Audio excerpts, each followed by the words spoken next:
sonho deste homem era ser pai. Só que Deus disse para ele: entrega tudo no altar. Assista comigo esse testemunho tremendo do começo até o fim. Eu e minha esposa, nós estávamos casados já há 5 anos e minha esposa não conseguia engravidar. E o médico disse para nós que possivelmente ela nunca engravidaria, né? E o meu sonho era ser pai. Eu estava ali, a gente estava tentando ter um filho e não rolava. E aí, eu lembro de eu estar nesse culto. Eu não sei como é que Deus fala contigo, mas enfim, eu sei que veio uma voz interna que me fez uma pergunta: quais são os seus 3 maiores sonhos? E aí eu comecei a pensar. Eu pensei, Deus está me perguntando, Ele vai me dar, né? Está me perguntando, é agora. Rompeu. E eu falei, não, meu maior sonho é ser pai. O meu maior sonho, meu segundo maior sonho é ter uma casa. Eu morava de aluguel. Meu terceiro maior sonho é ter um carro. Eu andava a pé. Então, fechou. E eu pensando que, ao contrário do que eu imaginei que fosse acontecer, aí o Senhor me pergunta: você teria coragem de entregar no altar isso? Irmão, eu sabia que... Aí eu não respondi, né? Eu não respondi porque eu sabia que se eu dissesse que sim, acabou, eu não ia ter mais filho. Eu ia entregar, eu estava entregando ali, sacrificando meus maiores sonhos. Eu falei, não, peraí, calma aí, não vou falar não. E o culto rolando, aí eu já desliguei do que o pastor estava falando, mas eu vi que estava rolando um mover, sabe, que as pessoas estavam ensandecidas, dando glórias lá e tal. Estava lotada a igreja, mais de 2.000 pessoas. Eu falei, rapaz, e eu fiquei numa guerra com Deus, assim, numa briga ali pessoal com os céus, assim, Senhor, mas por que ter filho é algo tão legítimo? Ainda fiquei tentando argumentar, né? O Senhor queria uma bênção, e por que eu não posso ter? E tal, eu fiquei naquela. E aí, amado, chegou uma hora que eu vi que o culto estava acabando, ia acabar a palavra, ia acabar a mensagem, ia acabar aquele momento, e o momento era aquele. Eu vi um monte de pessoas levantando, eu não sei nem para que era, qual era o apelo que o pastor tinha feito.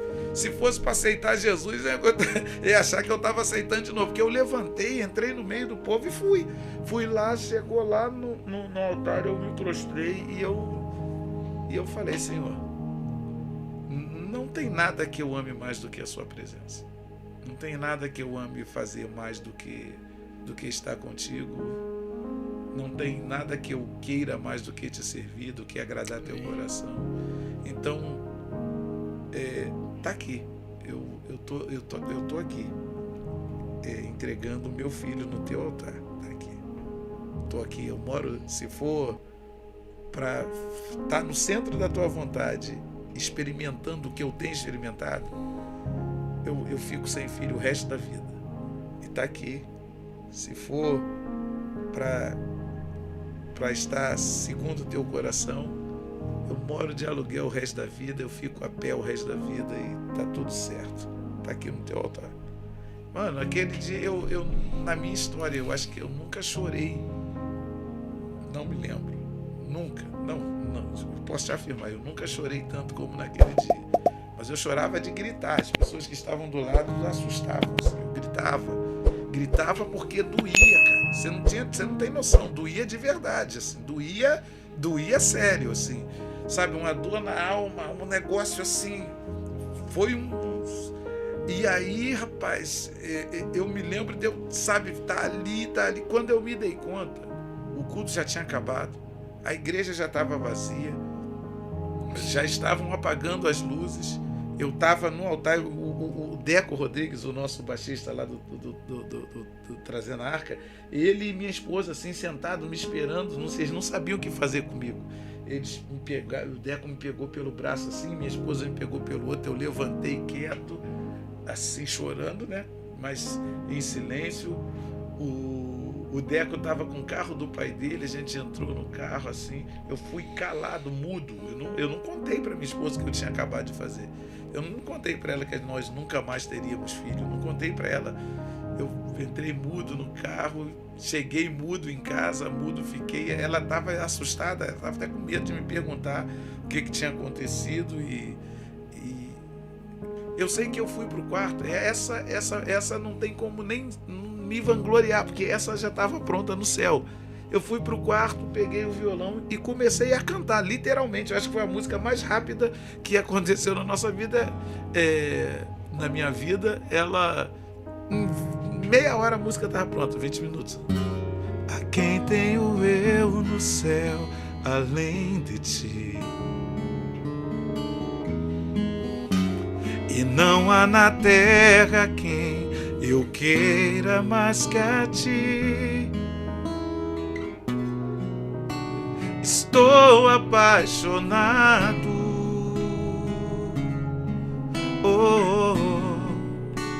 desesperado de amor.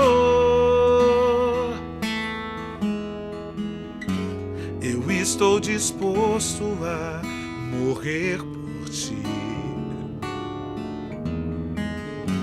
E construirei no cume do monte um altar. E o sacrifício sou eu.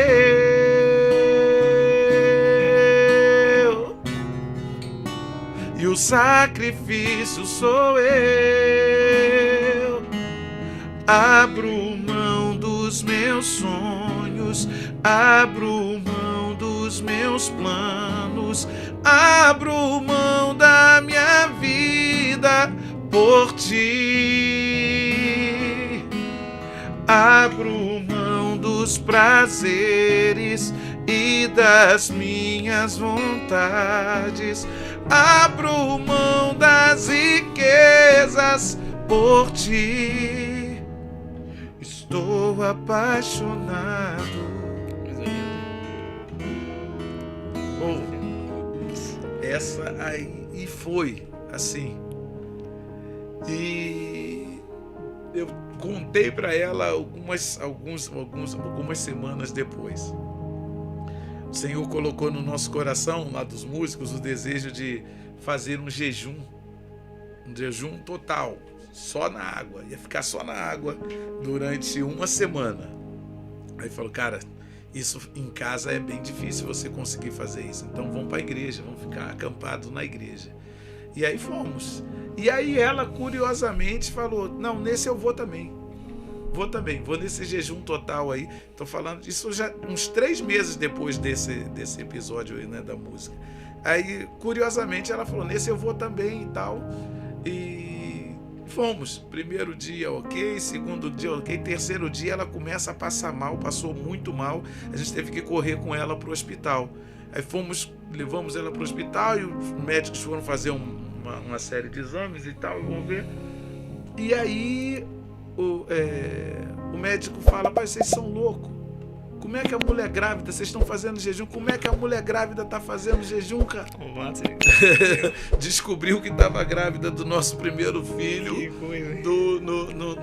no período de jejum, assim. Então, rapaz, aquilo ali foi um negócio assim, você não tem noção. Assim. Então Deus, ele, como eu disse, aquilo que a gente cantava era a nossa verdade. Eu acho que chegou, foi onde foi, as canções alcançaram e chegaram e tocaram essa nação e varreram essa nação, porque era a nossa verdade. A gente não estava falando de algo que a gente não vivesse. A gente estava sendo muito sincero diante de Deus. E assistindo esse testemunho, irmãos, lembramos de Abraão, né? Abraão e seu filho Isaac, que Deus dá, né? O filho da promessa, a palavra mesmo disso, o filho da promessa. E de repente Deus fala para ele sacrificar o filho da promessa dele, né? Mas mesmo assim Abraão vai lá, leva, coloca lá para sacrificar, mas no momento que ele ia sacrificar, um anjo aparece e diz para ele não fazer aquilo. Porque tem vezes o Senhor, ele quer nos provar, né? Ele quer saber o que vamos fazer, né? Mesmo ele sabendo de todas as coisas, a gente precisa passar pela prova, passar ali pela provação, porque a gente só pode ser aprovado se a gente passar pela provação, né? Quando passamos pela prova, somos aprovado ou reprovado. E a gente pode ver aqui um Deus tremendo, né? Um Deus que realiza sonhos, que nos prova, mas é um Deus também que derrama as suas bênçãos sobre a nossa vida. E aqui eu te pergunto, qual que é o seu sonho? Qual é o seu sonho hoje? Deixa aqui nos comentários e fala pra mim, qual que é o seu sonho? Porque tem vezes, irmãos, por que eu tô dizendo isso? Porque tem vezes que deixamos nossos sonhos de lado, ou matamos nossos sonhos e não sonhamos mais. Mas é muito importante a gente sonhar, é muito importante a gente ter essa vontade de querer algo assim que você pede pra Deus, fala, Senhor, eu quero aquilo, eu almejo isso. E é bom, irmãos, a gente sonhar, né? É bom você ser uma pessoa que sonha, que almeja algo. Sonhos que vêm de Deus, né? Sonhos que procede do Senhor. Isso é muito bom. Quando temos sonhos nossos, nos frustramos. Mas quando o sonho é de Deus, é diferente, né? Quando o sonho é de Deus, vai se realizar. Basta a gente confiar, basta a gente fazer a nossa parte que vai acontecer. Então, por isso eu tô te perguntando, qual que é o seu sonho? Aquilo que Deus coloca no teu coração, que você almeja, que você sabe que aquilo não é de você, mas sim é de Deus.